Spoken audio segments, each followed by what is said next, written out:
Sa Bautista, Kuya Yauling at Pinunong Amo, ako si Wilmer Miranda Estrada, kami ay naglilingkod ng tapat at may karangalan.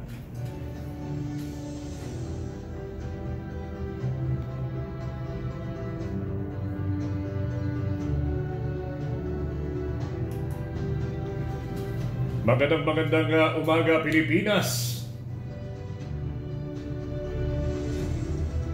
At sa lahat ng mga Pilipino sa buong mundo. Halina kayo, tayo muli magsama-sama sa programang Unang Sigaw sa Magandang Umaga. Dito lamang yan sa 91.1 FM Galaxy Radio.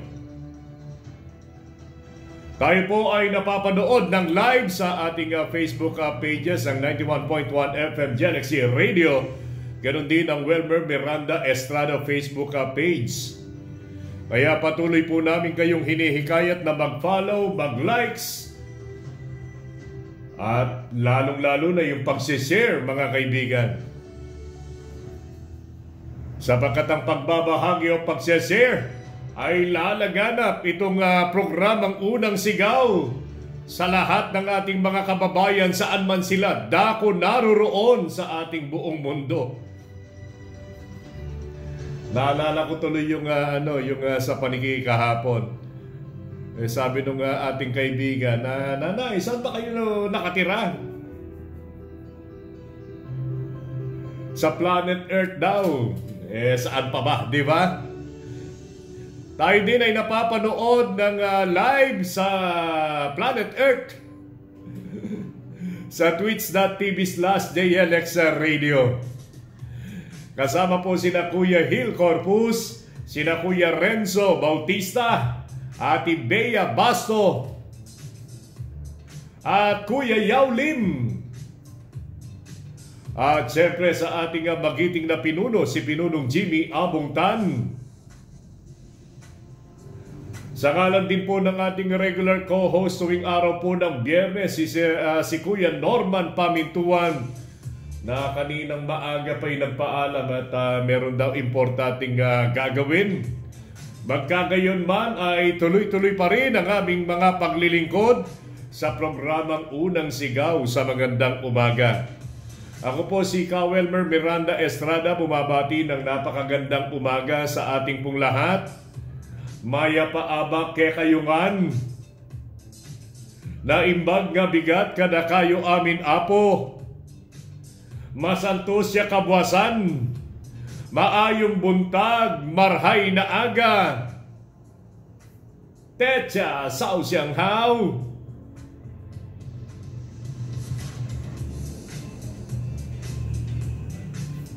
Erstes Rai zu einen guten Morgen. Boker Tov kay Kuya Noah Manyevog. Ngayon po ay araw po ng Biyernes sa January 26, Enero 26. Kamakailan ay nag-post tayo. Siguro mga 3 weeks ago nag-post tayo. Ang nilagay lang natin sa ating posting is Enero 26. Ano ba ang significance nitong petsang ito? Well, sa lahat ng mga kapatid na Iglesia ni Cristo sa buong mundo, alam nila na napaka-importante nitong araw na ito sa amin, January 26. Ito na po mga kaibigan ang sabay-sabay po naming isasagawang evangelical mission sa buong mundo.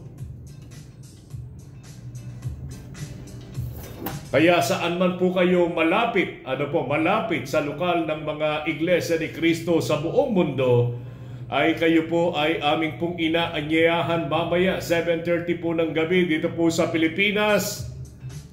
Sabay-sabay po yan mga kaibigan. Nakatutuwa dyan po sa bayan po ng Paniki, si Mayor Max pa ang nag-aanyaya. Naku, maraming salamat po.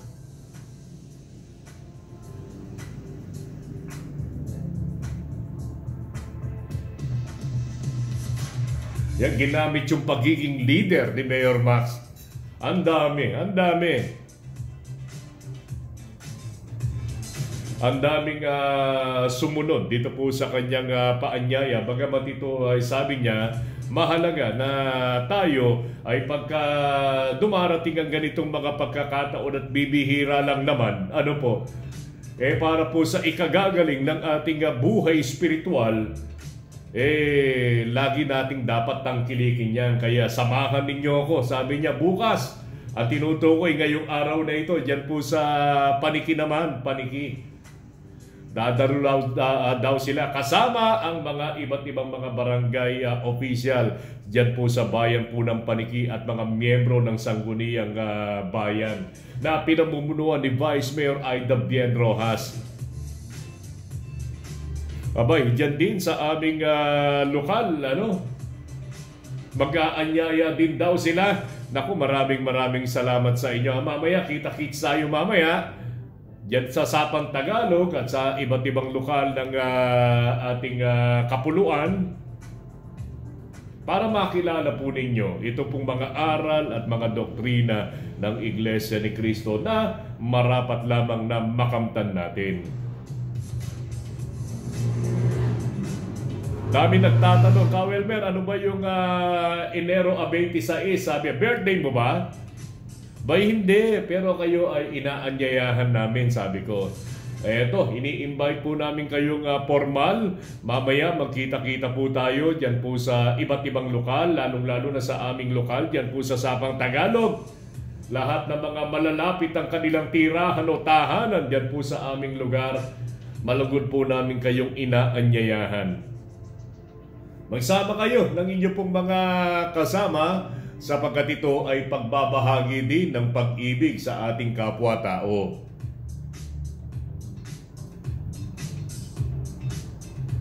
Bakit natin nasabi yan? Tayo, di ba? Sinasampalatayanan natin ang tinanggap po nating kahalalan ay biyaya ng ating Panginoong Diyos. Bakit natin sosoloin, di ba? Dahil dapat nating ipalaganap ito para sa gayon ang ating kapwa-tao ay makatanggap din ng katulad po nating mga biyayang nakakamtan natin araw-araw, di ba? Yan ang tunay na pagbabahagi ng ating pananampalataya. So mamaya, magkita-kita tayo. Magandang umaga po kay Governor Susan Arreno Yap.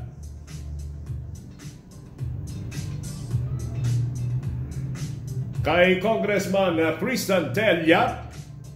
Kay George Tregan ng lalawigan ng Tarlac. At siyempre kay ating mabait at kapita-pitagan ng pinuno ng Provincial Tourism Office, si Sir Baby Lugay. Magandang umaga. O teka muna, siyempre babatiin din po natin ang anghel ng Tarlac na walang kapaguran dito po sa mga paglilingkod na kanilang isinasakatuparan sa layuning maitaas ang uri at pamumuhay ng ating mga mamamayang Tarlakenyo. Iba't ibang mga paggawa at mga programa at mga proyekto ang kanilang isinasakatuparan para ang ating pong lungsod ay lalo pang magningning sa kanyang magningning sa kanyang katatagan, sa kanyang kaunlaran na bagay namang nangyayari na dito po sa ating pong bansa. Nakikilala ang lungsod ng Tarlac dahil sa mahusay na pagpapagal at pagsusuyo at paglilingkod o pagsisilbi ng ating pong mga nanunungkulan, yung ating pong mga namiminuno dito po sa ating pong bayan. Dito po sa lungsod ng Tarlac, yan po ang anghel ng lungsod ng Tarlac, Mayor Christy Angeles,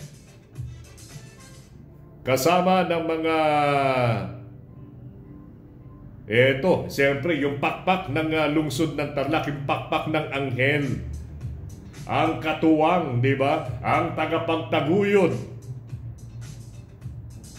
ang tagapagdaloy ng biyaya at katuwaan, ang pilantropo, ang pinuno ng Northern Builders, walang iba kundi si Sir Vic Angeles. Magandang morning po sa inyo. mga miyembro ng Sangguniang Panglungsod na pinamumunuan naman ni Vice Mayor Genaro Aro Mendoza. Good morning din po sa inyo.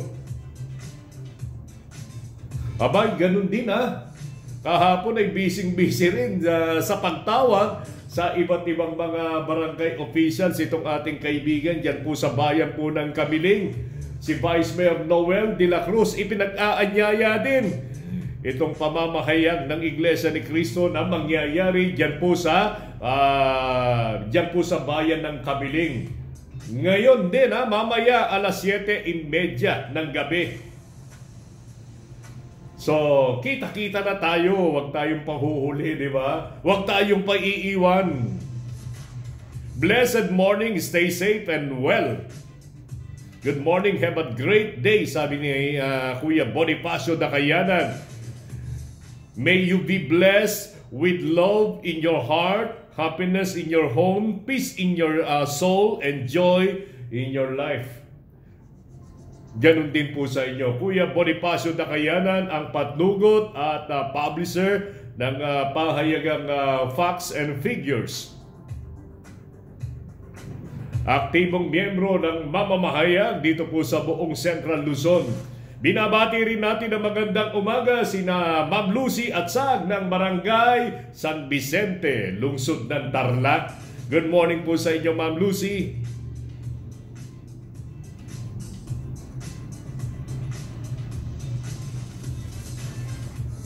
Pasensya na. Kanina tumawag si Kuya Norman. Meron silang mahalagang gagampanan, kaugnay ng kanilang pamilya. Siyempre, pagka-pamilyang pinag-uusapan, di ba? Yun ang inuuna nating palagi. Sapagkat yan ay ipinagkaloob ng ating Panginoong Diyos yung pagkakaroon ng pamilya para tayo ay lalong magmahalan at magkaisa, di ba? Sa lahat ng pagkakataon ng buhay po natin.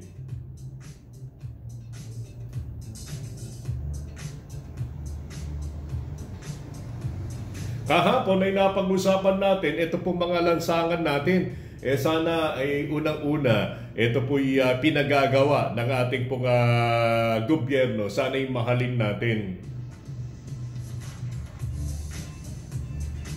Huwag tayong gagawa ng mga bagay na ikasisira nito. Ang gawin po natin, lalo pa sana itong mapatatag. Sa pamamagitan ng pagmamalasakit.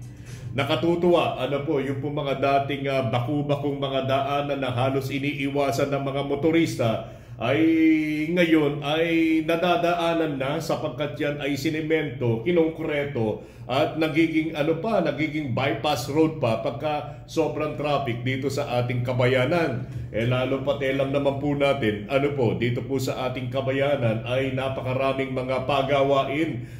Dito po yung paggawa po ng ating urban drainage system ay tuloy-tuloy yan hanggang dyan po sa may barangay San Miguel yan. Kaya yung iba po nating mga kababayan ay natutuwa sila sapagkat meron silang nagagamit na mga kalsada na nagsisilbing bypass road para po sa kanila mas mapabilis ang kanilang ginagawang paglalakbay patungo sa kanilang mga pupuntahan. Like for example, paaralan o yung kanilang mga tanggapan. Ayan yung mga motorista po natin, ingat po kayo. Lalo yung mga namamasada, ingat din po kayo. Ang tangan-tangan po ninyo ngayon ay mga estudyante. Sila po ang mga susunod na magiging mamiminuno nitong ating bayan. Kaya ingatan po natin sila. Sila po ay papunta sa kanilang paaralan para masalinan po ng mga edukasyon. Para sila ang magtaguyod dito po sa mga inumpisahan na ng ating po mga magigiting na leader dito po sa ating lipunan. Kaya ingat po kayo mga kaibigan Yung po mga kababayan po nating papunta ng kanilang tanggapan, good morning po sa inyo. Sana po ay lalo kayong maging produktibo. Ayun, yung lansangan. Pero sana may mga lansangan po tayo na bagay pinagpapasalamat na natin sapagkat yan ay nakongkreto. Kaya lang kung magagawa pa rin natin na ito ay palaparin lalo pat sa mga lansangang hindi magkakasya ang nagsasalubong na mga sasakyan, sana ay magawaran ng ng solusyon, di ba? Lahat namang ng bagay, sabi nga natin, ay may solusyon, lalo pat kung tayo ay pinaghaharian ng ganap na pagkakaisa.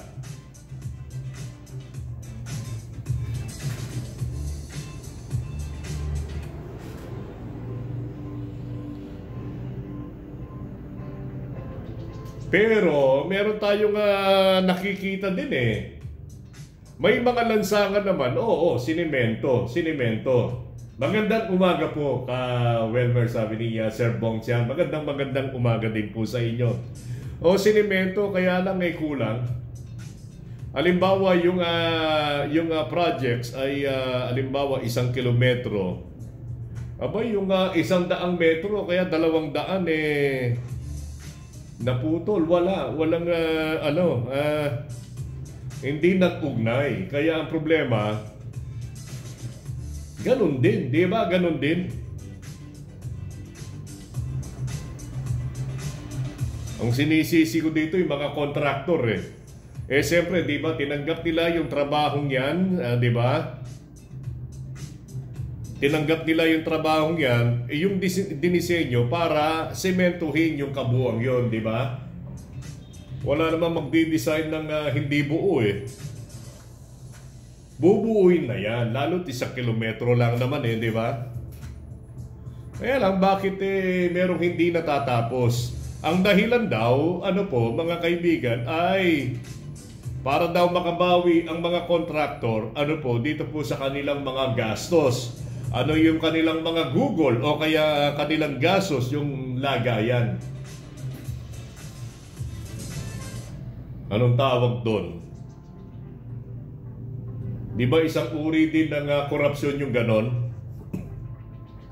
Kaya pagka meron kayong nakita mga daan na putol, hindi natapos at kokonti na lang ang natitira, buti sana kung marami pa yung hindi natitira. For example, 1 kilometro din ang hindi natitira, ang natitira pa, o kaya naman ay higit pa. Masasabi mong at least inumpisahan na. Pero kung ang nalabi ay 100 metro na lang, abay, amoy na yun. Meron ng amoy yun.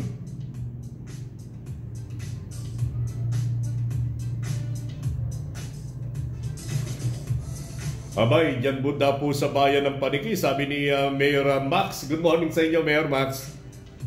Pagka meron daw kayong mga nakitang mga lansangan, ito'y paghamon ni Mayor Max. Hindi raw siya ang may gawa nun. Hindi raw siya ang may ang may project nun. Sa katunayan, yung po mga mga proyekto ay hindi dumaan sa kanila. Kasi kung ipadadaan sa kanila, titiyakin nila na itong mga proyektong ito ay matibay, nasusunod ang mga espesifikasyon at matatapos. Kaya kung meron daw kayong makita mga proyekto, hindi raw siya yung nagpagawa nun. At hindi dumaan sa kanilang tanggapan.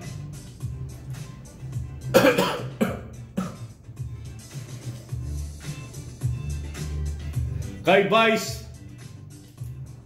Vice Mayor Nonoy Go, magandang umaga po sa inyo.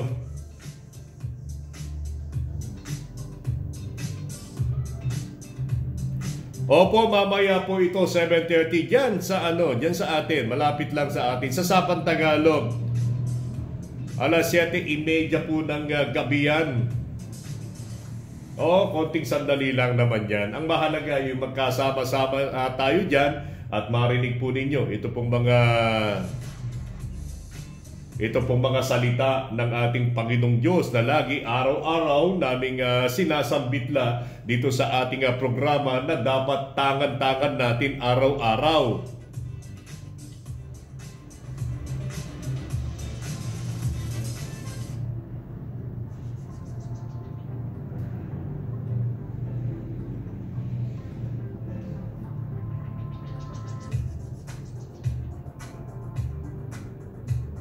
Ang oras po natin, alas 7:23 ng umaga.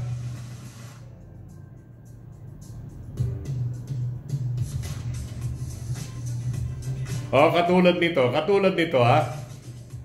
Ito posting ng Tarlac City Information. Magandang umaga kay Ma'am Mau Mauricio Inocencio. Sabi dito, Tarlac City on the go, making street clean and neat. Pinag-uusapan natin kanina, mga kalsada, mga kanto, di ba? Ang sabi dito, go for clean city, Tarlac City. Disiplina na daan sa kaunlaran ang prioridad na kampanya ng City Government of Tarlac sa pangunguna ni Mayor Christy Angeles. Katuwang po dyan ang City Environment and Natural Resources. Bunga nito, nagkaroon ng clean up drive mula January 1 hanggang 20 sa mga barangay at pangunahing kalsada dito po sa lungsod upang makamit ang kaayusan at kalinisan na ninanais ng bawat isa. Yes, lahat po yan ay ninanais ng bawat isa sa atin, kaya madalas din po nating banggitin na itong kilusang paglilinis, ang kagandahan ng kalinisan ay marapat lamang na ating maisagawa. Hindi lamang dito pong ating mga nanunungkulan dito po sa ating bayan, kundi dapat maging katuwang dito tayong lahat, mga kaibigan. Como ang gawaing ito is everybody's concern. Kasi nga gusto natin tayo ang lahat ay makinabang dito po sa biyaya ng malinis na kapaligiran na kung saan ay makatutulong upang tayo ay maligtas sa anumang uri ng mga karamdaman. Pinalalakas nito ang ating pong damdamin, ang ating pong kalusugan, ang ating pong pangangatawan upang lalo tayong maging produktibo sa pagtupad, sa pagsasakatuparan ng ating pong mga pinapangarap sa buhay araw-araw. Kaya ingatan natin ang ating kalikasan, di ba? Di ba yan ang sinisigaw naman dito po sa ating probinsya ng Serbisyong Maya? Kalikasan muna, sabi ni Governor Susan Arenoya.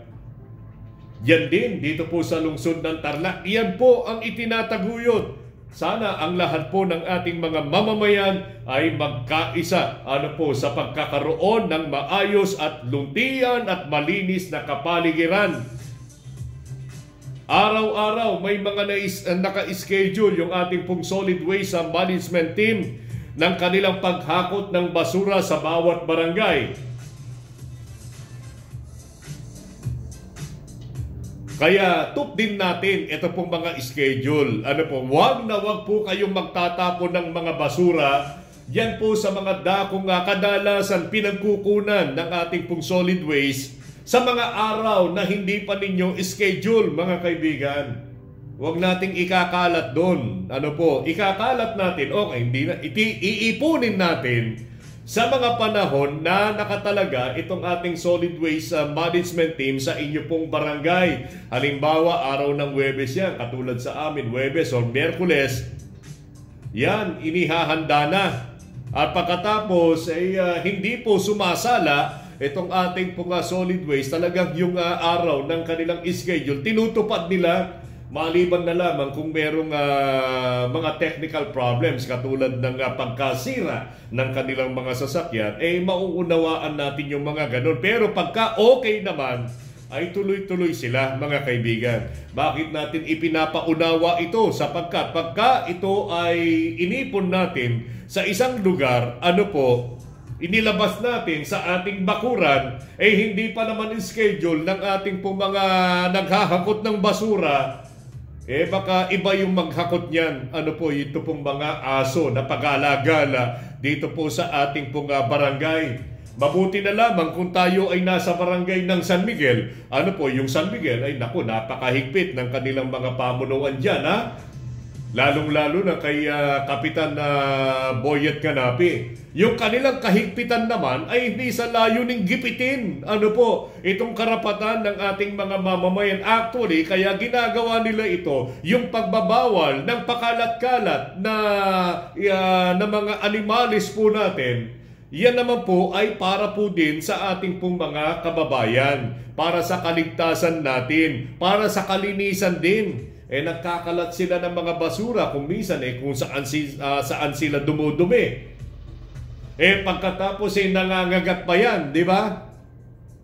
Kaya itinaguyod dyan po sa Barangay San Miguel ni Kapitan Boyet Ganapin na kabawal-bawalan na ngayon ito pong mga paglipana ng mga asong gala dito po sa ating barangay, diyan po sa Barangay San Miguel. Talagang huhulihin nila. Meron po silang inihandang dog pound dito po sa kanilang barangay. Kaya bago naman ito isinagawa ay nagpasintabi muna itong ating kaibigan, di ba?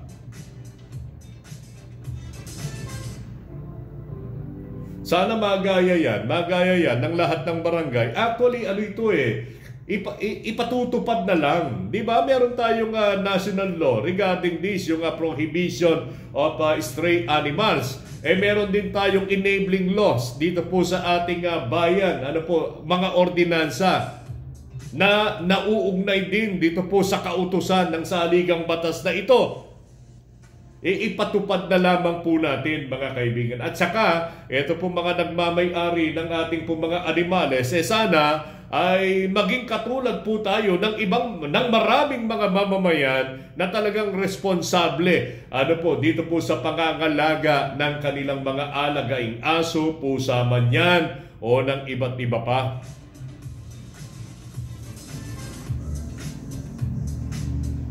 O yung tinutukoy lang naman dito, mga kaibigan, aso, pusa, at saka ng iba't iba pang mga gumagapang o lumalakad.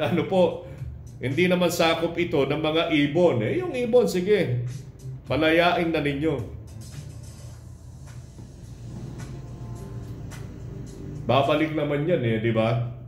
Lalong-lalo na yung mga talagang mahal na mahal kayo. Yung mga kalapati, bumabalik yan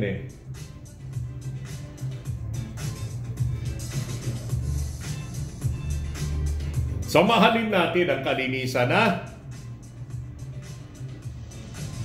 sumasang-ayon din diyan, ito pong panuntunan ng batas, yung pong tinatawag na Republic Act number 9003. Ano ba ang Republic Act 9003? Ito po ang Solid Waste Management Act of 2000.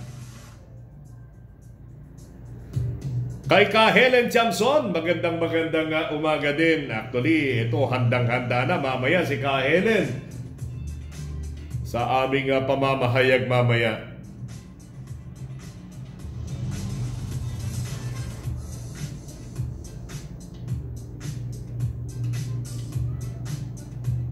Ito pa, bago tayo mag-commercial, O sige, teka muna, mamaya na to. Buksan muna natin itong libro ng pagbati. Tsaka tuloy-tuloy na tayo, Kuya Hila. Libro ng pagbati ng Galaxy ngayong araw na ito para sa mga kababayan natin na nagdaraos ng kanilang kaarawan. Page 277 na tayo, Kuya Hil.